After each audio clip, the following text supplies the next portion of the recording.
ವಾರ್ತೆಯ ಮುಖ್ಯಾಂಶಗಳು. ಕರ್ನಾಟಕ ರಾಜ್ಯ ರೈತ ಸಂಘ ಹಾಗೂ ಹಸಿರು ಸೇನೆ ವತಿಯಿಂದ 3 ದಿನಗಳ ಕಾಲ ರಾಜ್ಯ ಮಟ್ಟದ ಕಾರ್ಯಾಗಾರಕ್ಕೆ ಚಾಲನೆ ನೀಡಿದ doctor PL Patil. SP Narayana ಅಧ್ಯಕ್ಷತೆಯಲ್ಲಿ ಕಾರವಾರದಲ್ಲಿ ಜಿಲ್ಲಾ ಮಟ್ಟದ ಪರಿಶಿಷ್ಟ ಜಾತಿ ಮತ್ತು ಪರಿಶಿಷ್ಟ ಪಂಗಡಗಳ ಕುಂದುಕೊರತೆ ಸಭೆ. ಬನವಾಸಿ ಹೋಬಳಿಯ 106 ಎಕರೆ ಪ್ರದೇಶದಲ್ಲಿ ಅಕಾಲಿಕ ಮಳೆಗೆ ತುತ್ತಾದ ಭತ್ತದ ಗದ್ದೆ. ಜನಗಳನ್ನು ನಗರಸಭೆಯ ಮುಂದೆ ಕಟ್ಟಿ ಪ್ರತಿಭಟಿಸಲಾಗುವುದೆಂದು ಗೋಪ್ರಿಯರು ನಗರಸಭೆಗೆ ಎಚ್ಚರಿಕೆ. ಶಿರ್ಸಿ ಕುಮಟಾ ಹೆದ್ದಾರಿಯ ರಾಗಿಹೊಸಳ್ಳಿ ಗ್ರಾಮದ ಬೆಣ್ಣೆಹೊಳೆ ಸೇತುವೆಗೆ ಭೇಟಿ ನೀಡಿದ ಉಸ್ತುವಾರಿ ಕಾರ್ಯದರ್ಶಿಗಳಾದ ಸುಷ್ಮಾ ಗೋಡಾಬೋಲೆ.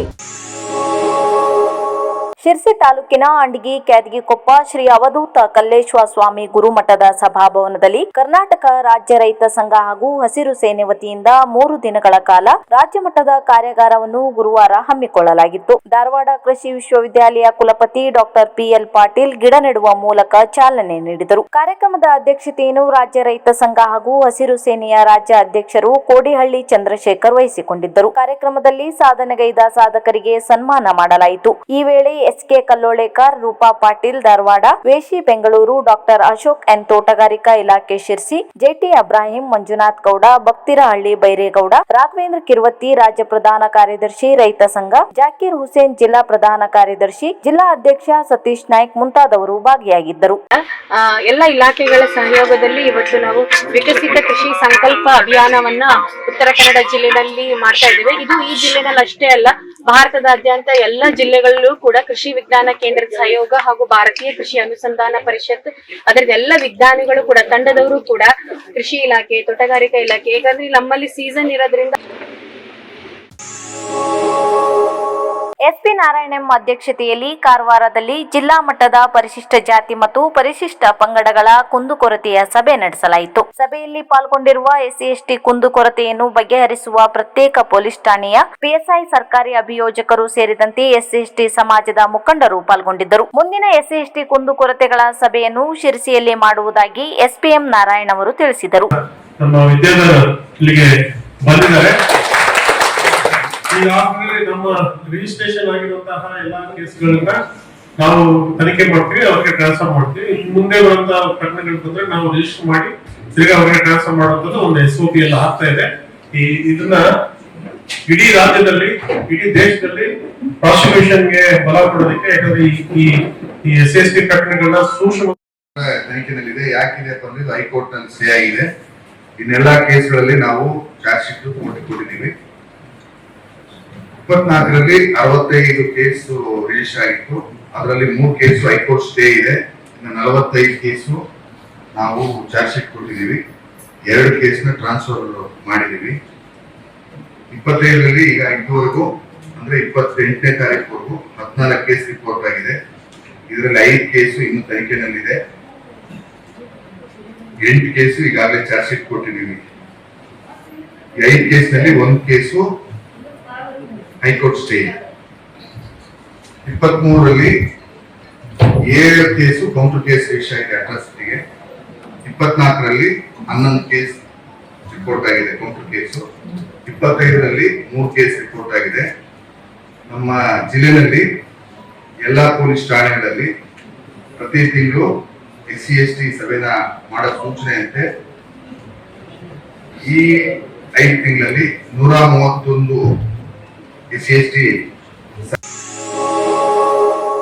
ಕಳೆದ ಹಲವಾರು ದಿನಗಳಿಂದ ನಿರಂತರವಾಗಿ ಸುರಿಯುತ್ತಿರುವ ಅಕಾಲಿಕ ಮಳೆಯಿಂದ ತಾಲೂಕಿನ ಬನವಾಸಿ ಹೋಬಳಿಯ 106 ಎಕರೆ ಪ್ರದೇಶದಲ್ಲಿ ಬೆಳೆದ ಭತ್ತ, ಜೋಳ, ದ್ವಿದಳ ಧಾನ್ಯಗಳ ಬೆಳೆಗಳು ಸಂಪೂರ್ಣ ನಾಶ ಹೊಂದಿದ್ದು, ಕೈಗೆ ಬಂದ ತುತ್ತು ಬಾಯಿಗೆ ಬರದಂತಾಗಿ ರೈತರು ತೀವ್ರ ಕಂಗಾಲಾಗಿದ್ದಾರೆ. ನರೂರು ಗ್ರಾಮದ ಲಿಂಗನಮಟ್ಟಿ ಭಾಗದಲ್ಲಿರುವ ರೈತರಾದ ಮುದ್ದಪ್ಪ ಕೆರಿಯಪ್ಪ ನಾಯ್ಕ್, ಸಂಗಪ್ಪ ಕೆರಿಯಪ್ಪ ನಾಯ್ಕ್ ಸಹೋದರರಿಗೆ ಸೇರಿದ ಸುಮಾರು 4-5 ಎಕರೆ ಹಾಗೂ ಇನ್ನಿತರ ರೈತರಿಗೆ ಸೇರಿದ 16 ಎಕರೆ ನಾಟಿ ಮಾಡಿದ ಭತ್ತ ಕೊಯ್ಲಿಗೆ ಬಂದು ಇನ್ನೇನು ಕಟಾವು ಮಾಡುವ ಹಂತದಲ್ಲಿರುವಾಗಲೇ ಈ ಬಾರಿಯ ಅಕಾಲಿಕ ಮಳೆ ರೈತರ ಪಾಲಿಗೆ ತೀವ್ರ ನಷ್ಟ ತಂದಿದೆ. ಬನವಾಸಿ ಉಪ ತಹಸೀಲ್ದಾರ್ ಚಿದಾನಂದ ಗೋಣಸ್ಕಿ ಹಾಗೂ ಗ್ರಾಮ ಆಡಳಿತಾಧಿಕಾರಿ ಬಸವರಾಜ್ ಸ್ಥಳಕ್ಕೆ ಭೇಟಿ ನೀಡಿ ಪರಿಶೀಲಿಸಿ ವರದಿ ಸಲ್ಲಿಸಿದ್ದಾರೆ. ಈ ಸಮಯದಲ್ಲಿ ರೈತ ಮುದ್ದಪ್ಪ ನಾಯ್ಕ್ ಹಾಗೂ ಸಂಗಪ್ಪ ನಾಯ್ಕ್ ಮತ್ತಿತರರು ಉಪಸ್ಥಿತರಿದ್ದರು. ನಗರಸಭೆಯಿಂದ ಲಕ್ಷಾಂತರ ರೂಪಾಯಿ ವ್ಯವಹರಿಸಿ ಕಟ್ಟಿರುವ ಕೊಂಡವಾಡಿ ಹಾಳು ಬಿದ್ದಿರುವುದರಿಂದ ನಗರದಲ್ಲಿ ಬಿಡಾಡಿ ದನಗಳ ಕಳ್ಳತನ ದಿನನಿತ್ಯ ನಡೆಯುತ್ತಿದೆ. ಇದನ್ನು ತಪ್ಪಿಸಬೇಕೆಂದರೆ ಕೂಡಲೇ ಕೊಂಡವಾಡಿ ತೆರೆದು ಅಲ್ಲಿ ಬಿಡಾಡಿ ದನಗಳನ್ನು ಸಾಕುವ ಕೆಲಸ ಮಾಡಬೇಕು. ಇಲ್ಲವಾದಲ್ಲಿ ಅಂತಹ ದನಗಳನ್ನು ನಗರಸಭೆ ಮುಂದೆ ಕಟ್ಟಿ ಪ್ರತಿಭಟಿಸಲಾಗುವುದೆಂದು ಗೋಪ್ರಿಯರು ನಗರಸಭೆಗೆ ಎಚ್ಚರಿಕೆ ನೀಡಿದ್ದು, ಈ ಹಿನ್ನೆಲೆಯಲ್ಲಿ ಅವರು ನಗರಸಭೆ ಪ್ರಭಾರ ಪೌರಾಯುಕ್ತರೊಂದಿಗೆ ಚರ್ಚೆ ನಡೆಸಿದ ಬಳಿಕ ಹಿಂದೂ ಜಾಗರಣಾ ವೇದಿಕೆಯ ಪ್ರಮುಖ ಹರೀಶ್ ಕರ್ಕಿ ಹಾಗೂ ನಗರಸಭೆ ಸದಸ್ಯ ಪ್ರದೀಪ್ ಶೆಟ್ಟಿ ಮಾಧ್ಯಮದವರೊಂದಿಗೆ ಮಾತನಾಡಿದರು.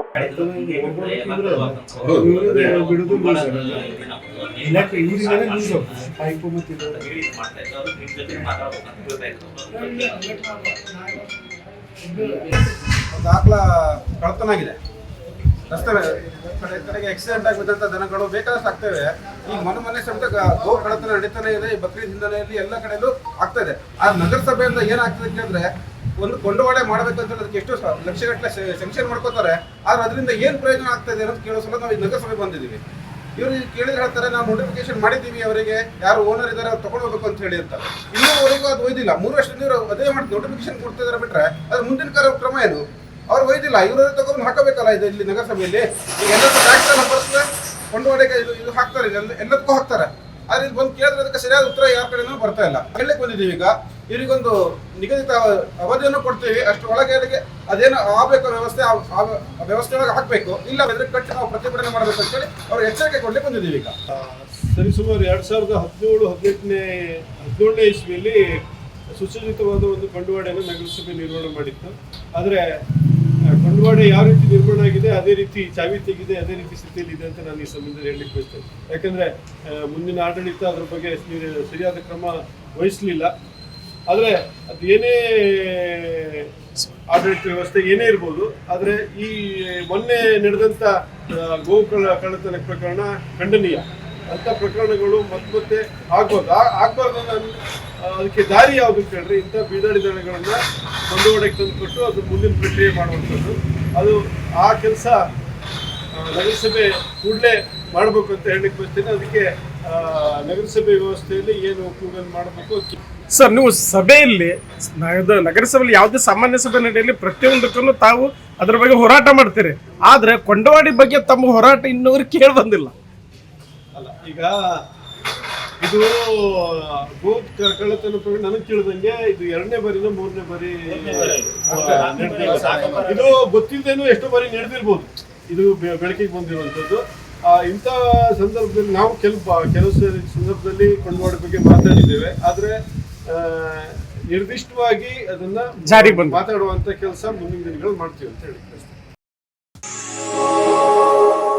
ತಾಲೂಕಿನ ಶಿರ್ಸಿ-ಕುಮಟಾ ಹೆದ್ದಾರಿಯ ರಾಗಿಹೊಸಳ್ಳಿ ಗ್ರಾಮದ ಬೆಣ್ಣೆಹೊಳೆ ತಾತ್ಕಾಲಿಕ ಸೇತುವೆ ಮಳೆಯಿಂದಾಗಿ ಕೊಚ್ಚಿ ಹೋಗಿದ್ದು, ಇದನ್ನು ಜಿಲ್ಲಾ ಉಸ್ತುವಾರಿ ಕಾರ್ಯದರ್ಶಿಗಳಾದ ಸುಷ್ಮಾ ಗೋಡೆಬೋಲೆ ಅವರು ಸ್ಥಳಕ್ಕೆ ಭೇಟಿ ನೀಡಿ ಪರಿಶೀಲನೆ ನಡೆಸಿದರು. ಇದರಿಂದ ಸುತ್ತಲಿನ ಗ್ರಾಮಸ್ಥರಿಗೆ ದಿನನಿತ್ಯದ ಓಡಾಟಕ್ಕೆ ಸಮಸ್ಯೆಯಾಗಿದ್ದು, ಶೀಘ್ರವಾಗಿ ಸಂಬಂಧಪಟ್ಟ RNS ಗುತ್ತಿಗೆದಾರರು ಸಾರ್ವಜನಿಕರಿಗೆ ಅನುಕೂಲವಾಗುವಂತೆ ತುರ್ತು ಪರ್ಯಾಯ ಮಾರ್ಗ ಕಲ್ಪಿಸಿ ಸಂಬಂಧಪಟ್ಟ ಹೆದ್ದಾರಿಯ ಸೇತುವೆ ಕೆಲಸಗಳನ್ನು ನಿಗದಿತ ಅವಧಿಯೊಳಗೆ ಪೂರ್ಣಗೊಳಿಸಲು ಸೂಚನೆ ನೀಡಿದರು. ಈ ಸಂದರ್ಭದಲ್ಲಿ ಶಿರ್ಸಿ ಸಹಾಯಕ ಆಯುಕ್ತರಾದ ಕುಮಾರಿ ಕಾವ್ಯರಾಣಿ, ತಾಲೂಕು ಪಂಚಾಯತ್ ಕಾರ್ಯನಿರ್ವಾಹಕ ಅಧಿಕಾರಿಗಳಾದ ಚನ್ನಬಸಪ್ಪ ಆವಣಗಿ, ತಹಶೀಲ್ದಾರರಾದ ಶಂಕರ್ ಗೌಡಿ, ಗ್ರಾಮ ಪಂಚಾಯಿತಿ ಅಧ್ಯಕ್ಷರಾದ ದೇವರಾಜ್ ಮರಾಠಿ, ಪಂಚಾಯತ್ ಅಭಿವೃದ್ಧಿ ಅಧಿಕಾರಿಗಳು ಇತರರು ಉಪಸ್ಥಿತರಿದ್ದರು. ಬಟ್ ಆನ್ ಅ ಪ್ರಯಾರಿಟಿ ಅಲ್ಲಿ ಏನದೆ ಎಮರ್ಜೆನ್ಸಿ ವರ್ಕ್ ಅಂತ ನೀವು ಮಾಡಬೇಕು.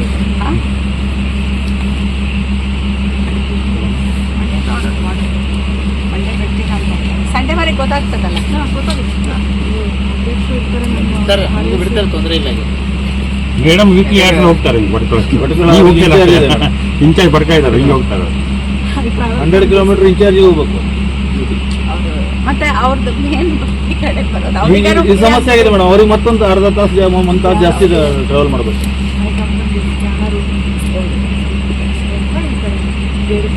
ತುಂಬಾ long two long route 1 hour